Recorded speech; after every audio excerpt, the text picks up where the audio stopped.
Hey everybody, what is going on? Hexlex here, got another Master Duel video for you. So today we're going to be taking this Fiendsmith Spright build that we put together in a recent YouTube video. I'll go ahead and have that linked in the description below, as well as my Spright combo guide. In that combo guide, I featured pure Spright as more of a focus, but for today, we're going to be doing that Fiendsmith Spright deck that we put together as mentioned before. So I haven't made any changes to it. I did almost take out this triple tack and go down to 41 to have a little bit of just a better ratio as far as like starters and hand traps, but I'm just gonna run it as is with the triple tack, well, intact. But yeah, just going into day one of Spright being legal here, day one of the new ranked ladder, I have been looking at some duel lives before starting these games here and just kind of like cycling through and looking for Spright builds. One thing I'm noticing a lot of people with these day one Spright builds is that they're kind of trying to do very similar stuff that Spright was doing back when it was full power the first time around, playing stuff like Cat Shark, stuff like other rank 2s like Sky Cavalry Centuria, that kind of help with either being OTKs or Zeus pilots. I think a lot of that, especially thanks to Ninja Shadow Mosquito, is stuff that's a little bit obsolete. So I want to kind of introduce some more modern tech into the Spright build and see if it can help bolster Spright up and be more in line with what's currently good in the meta. So again, if you want to see this build get put together in real time, I'm going to link that video in the description below, but we're going to go just right over to ranked ladder. As we do though, I want to remind everybody that this video that you're seeing here is also actually being streamed. I'm actually streaming it to people right now here on not only YouTube, but also on Twitch as well. So if you're interested in checking out some of this content live as it's being recorded, then feel free to either subscribe here on YouTube again, or you can go over to Twitch, give a follow or subscription over there. If you're interested in seeing VODs, those actually go out to YouTube members early. So if you don't make the stream, but you still want to see content early, YouTube members get to see the edited VOD, or the edited videos rather, as well as the VOD before all the content goes out. VODs will be made public after the YouTube content that features that video has been made public for everybody. Anyway, we're entering the new ranked season here, so we're going to go ahead and change decks over to Fiendsmith Spright. And let's hop in for our first game. Managed to sneak into Master Rank at the very end of the season just a couple of days ago with Punk. Made a YouTube video about that as well. Alright, we're going first here. Definitely not too shabby. Obviously, we do want to be going first, but again, kind of built out these ratios so we have a good amount of hand traps if we do have to go second. Okay, this hand is fine. We got a 2 and a jet, so we're about to engage in the most powerful opening play of any Spright deck, which is normal summon Max C. And then now we can throw out the jet. Love starting with the normal summon Max C. It's always good. Ooh, Arius. That is not ideal. We do have Ash Blossom if they're going to set the lab. They'll summon the Arius, but that's fine. Oh, it's different dimension ground. Interesting. Okay. This will kind of depend on when they choose to activate it, but this might not actually be as bad as it looks. Oh, now they're going for the Draglier with transaction rollback. Okay. So I wonder which... Okay, they're going to use the different dimension ground now. That's fine. Yeah. So we're not going to go for sprint to angler plays, but we're still going to be able to have some pretty good stuff we can end on here. Because we could still start her for, like... We should probably just start her for Carrot. Well, I don't know. We could also start her for red, and then we could negate Arius when that tries to come back. There is also the transaction rollback to think about. Okay, so we could also still go into Gigantic here as well and have both red and carrot. I think we're just going to end up doing it that way. We have the Ash Blossom to counter the Welcome. I think we're actually in a pretty solid spot here.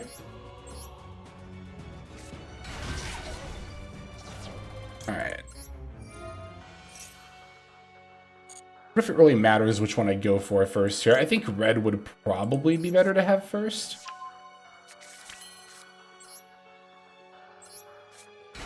Alright, now let's go into Gigantic with, of course, the Maxi, and then I'll use Jet.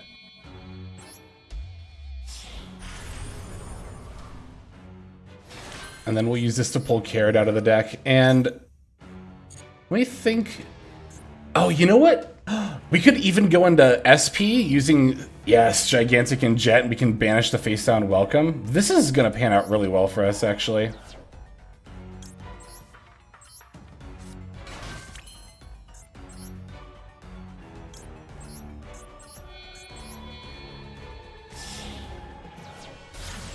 Alright, here's the SP that I would love to activate. We could even banish something out of the graveyard if we really wanted to. Like, I could banish... I could banish the rollback, because I can already Ash Blossom the Welcome. I could banish the Arius, because I don't really care about the rollback on DD ground. When does this come back? Monster leaves the field by your normal trap effect. There's actually a lot of options here. I mean, this is like kind of the obvious play, but... that's probably just going to be the best play still. I think I'm probably thinking about this a little bit too hard. I'm just going to go for it. Alright, so the DD ground wasn't ideal, but as you can see, we ended up in a really solid position against it. We have Red and Carrot live, SP to dodge, still got a couple of Ash Blossoms and Imperm. Opponent's only on 2 cards in hand. They do have some graveyard resources to potentially worry about, but I kind of would have liked an Elf here, but I think we can make do. We just have to be kind of smart about how we use Red/Carrot.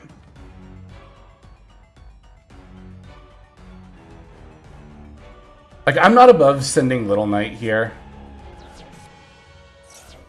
Oh, now that's interesting. You want to set a Welcome Lab, and you probably want to transaction roll back the Welcome Lab you just set as well. Does this copy the effect? I can Ash Blossom. Can I Ash Blossom a rollback Welcome Lab? I'm pretty sure I can. This is fine either way, though, yeah. Even if I can't, I can still just use Carrot.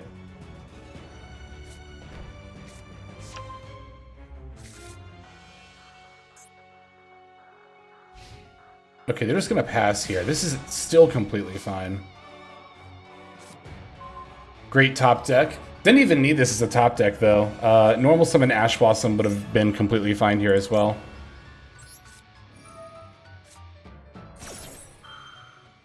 Okay, they're just going to concede right there. Yeah, not being able to Ash rollback does make sense, honestly, because it's the effect of rollback is to copy the effect of Welcome Lab. It's not as if the effect of Welcome Lab becomes rollback. I think is how that works, but don't 100% quote me on that. I'm only like not even that, like 80% sure about that. But alright, that was a pretty good first game. Let's go into the next one here.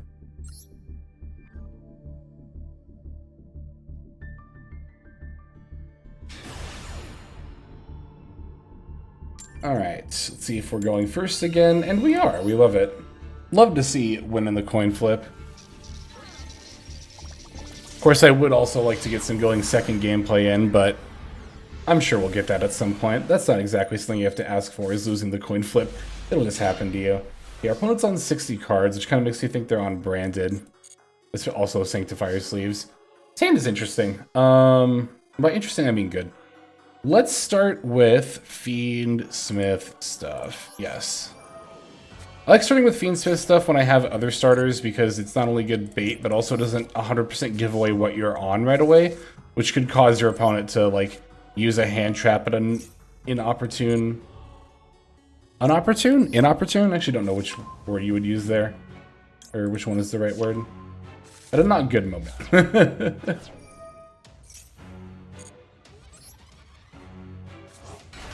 Alright, let's go into Requiem. Now, you can use Fiendsmith to pivot into Spright, and that's kind of one of its main functions here. I guess I'm probably just going to go for a Desiree if they don't, like, negate anything. Yeah, that sounds good. Like, we can't really go for an Appaloosa. I would like to, before we start comboing, but then I can't put Elf in the EMZ, so we're just going to go into Desiree. I think that's fine.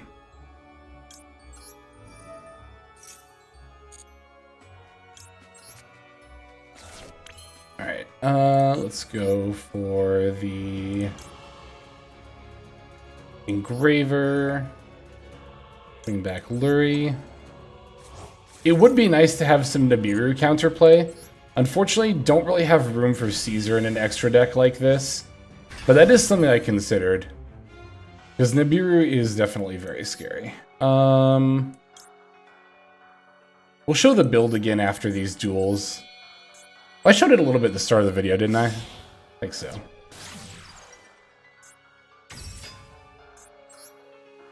Alright, let's go. Sequence. For Desiree. We have to use Engraver. I'll just leave the other Engraver in the graveyard then. Ideally, you leave like Lacrima and Requiem in the yard, but if that's not possible, it's not that big of a deal. We can use Sequence as material to make plays, though. We don't have to just equip it right away. So I'm just going to go normal summon Nimble Beaver. And special and Angler. And then now we're going to go into Sprend Sequence. We'll use Beaver because it's in attack mode. And then we'll go Sprend F. Nice thing here is even if they were super patient and we're saving their Ash Blossom for this point, we could still just like full combo anyway. Alright, Angler F. For the remaining Beavers. Now we can equip Sequence.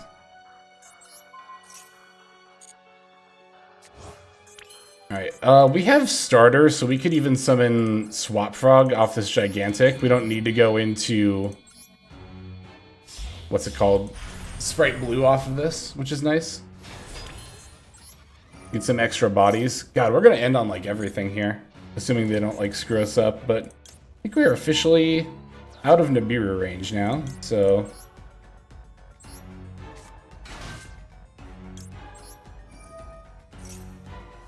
We're gonna dump Ronin first. Let's make Elf with Swap and Beaver. Free up the Elf zones. Elf F. We can revive Swap. Get us another body. We're gonna have leftover bodies by the end of this for sure. Just winning even more here. Alright, let me see something real quick. Yeah, you know what? This is actually one of those situations where we're going to get to end on SP as well, so we'll probably go IP into Appaloosa here. Let's make the... I'm trying to figure out what order I want to do this in. Okay, let's do IP now. I'll just use these two. That's fine, because we can use Gigantic to make SP.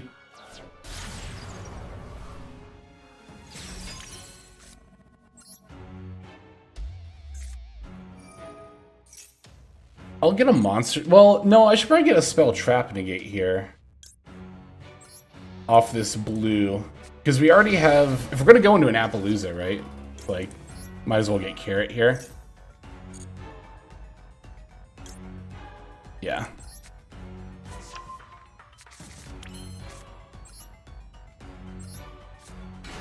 Don't have anything in their graveyard to banish. That's fine.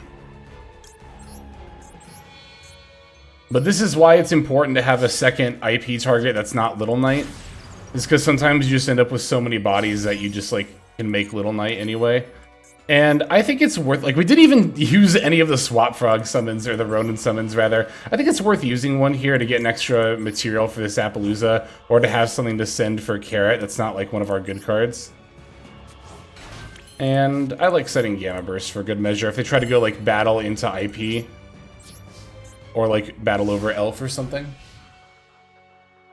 Alright, let's hope they don't just, like, Droplet, super poly. That is, of course, going to be Sprite's major weaknesses are board breakers like that. And Branded tends to run quite a few of them, so I'm a little anxious, but we'll see how this pans out.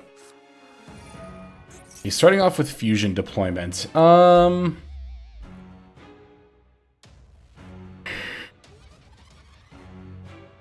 That's fine. If they're going to go for Albaz, we can Little Knight tag out the Albaz to stop the fusion. Yep, there's the droplet. Knew that was coming. Alright, what all are they going to send here? 1, 2, at the very least. I can't chain Carrot anymore. What do you negate here? You negate... Okay, there's 3. So Carrot, IP, Desiree... Okay, they did it for 3. So, that's interesting. Probably IP, Carrot, Desiree leaving Little Knight might actually get us through this. Because we could still Elf at some point, potentially.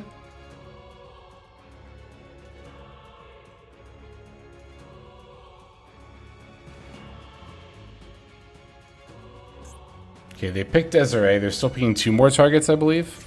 Yes. Watch them just have, like, Branded Fusion in their hand. I think if they have it, they have it.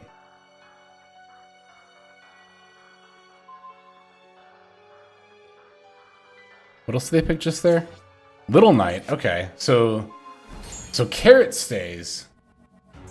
That actually is a little bit of an issue, potentially. It just depends on what they go into with Albaz. Oh, wait, that was Granganol, so they're going for Cartesia? Okay.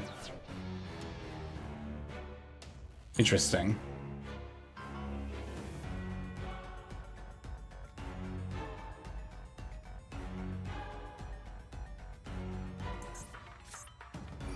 Branded lost. If fusion summon a monster, add Albaz or a card that mentions it. I feel like this has to be worth carroting. They haven't normal summoned, right? Yeah. I think this is worth using Carrot on. Assuming their last card in hand is a monster to fuse with Cartesia, I think this is correct. You know what we could even do here? Hold on a second. Oh my god, this is going to be sick. Watch this. Because we're going to send IP. Yeah, yep. We're going to send IP and then we can bring it back with Elf. Even do that right now.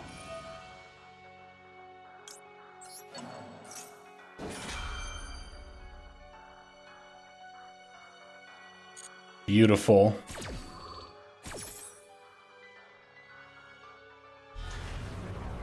Now we can even go IP into Apo. Yeah, I like that. Destroy Branded Lost? Absolutely.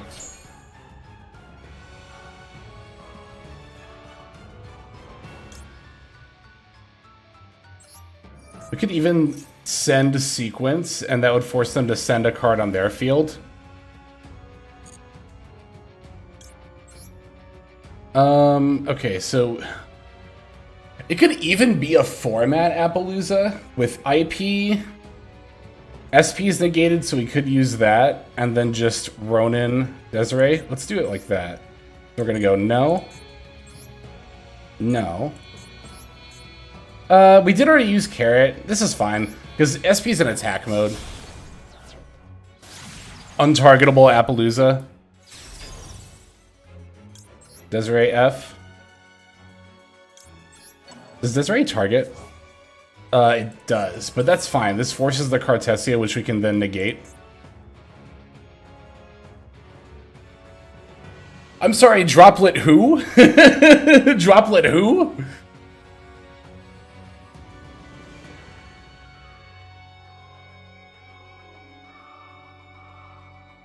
What are you going to do, opponent?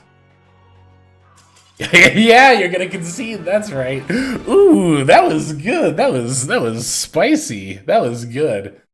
Gotta definitely throw some props to chat there for giving a couple of pretty solid suggestions. But that was a very spicy W. Let's aim for one more. Let's do one more game. This is good. I like how this is going.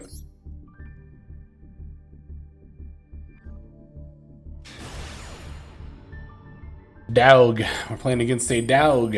And we're going first again. Love to see it, like I said.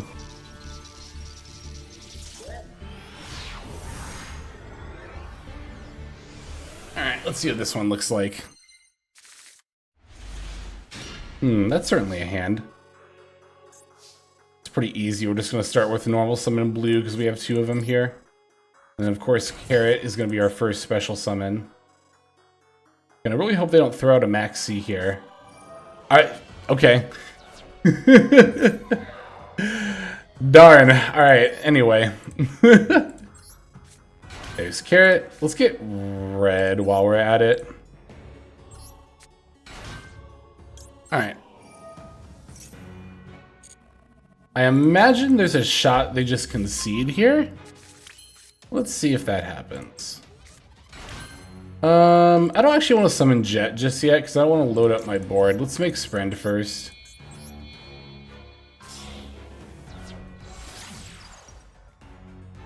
That's actually not... That's far from the first time that's happened to me. That happened to me very recently, actually. Yeah, okay, there we go. Yeah, that happened to me pretty recently, too. And the... Oh, I think that was a game that actually made it into a YouTube video. That happened to me against a Tempai player who just had enough hand traps and then Pydra to beat me anyway. It was pretty sad. But... Alright, we'll do this one and then... Regardless of how... Hey, we're about to rank up. Regardless of how long this game ends up being, I'll show the deck after this video again and we'll call it there. We're actually losing a coin flip here and going second, so let's see how our ratios end up doing for us.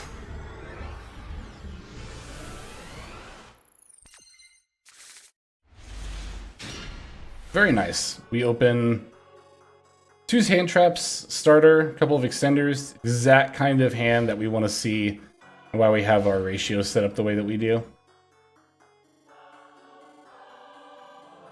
Decent shot, this is Blue Eyes. They've got all the cosmetics, in which case Droll will be quite good. Normal summon Veiler into Spirit with Eyes of Blue, I have to imagine this is. Spirit adding Mausoleum, we can Droll that, and then they're going to have a lot harder of a time setting up. So yeah, I'm not going to Ash Boss on this, I'm going to Droll. So I'm actually going to toggle off for a second so they don't necessarily know that I have a response. There we go.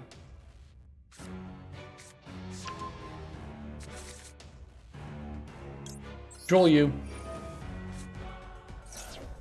And then now if they have like the spell that summons from deck, we could still Ash that. Or like Primite stuff. Well, they already normal summoned Veiler, right? I don't care if they send with Mausoleum, right? Because they're just going to revive a Blue Eyes. They'll still only have 1 body. They don't have a Maiden in the graveyard. So I think this is actually fun. I'm going to let this go.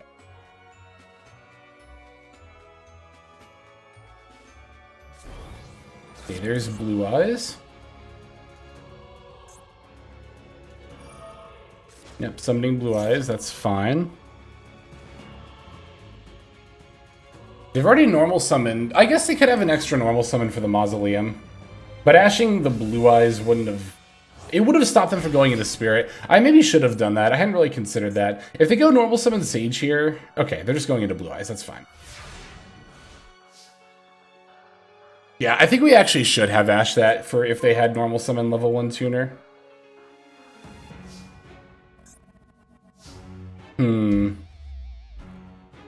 Do I want to lead with Fiendsmith stuff, or do I want to lead with Spright Red? That's actually kind of an interesting question. And there's kind of arguments for either.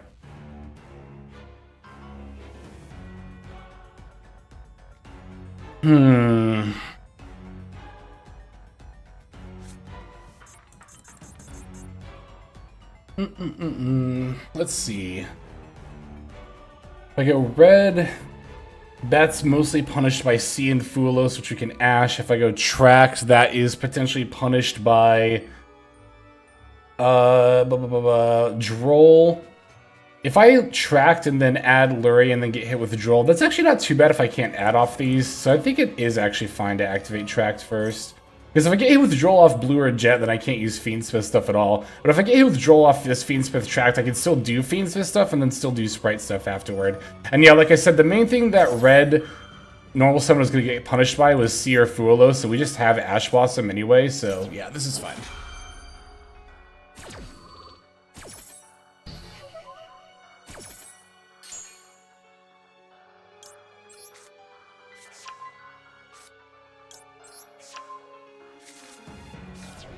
Although that said, moving forward, I am more scared of monster effects from hand than anything else. So I think I might... So I think now it might be correct to normal summon Spright Red.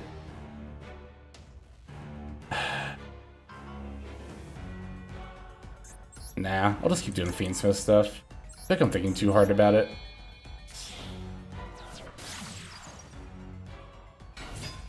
Well, I guess there's Nib. Okay, yeah, I don't want to get nibbed.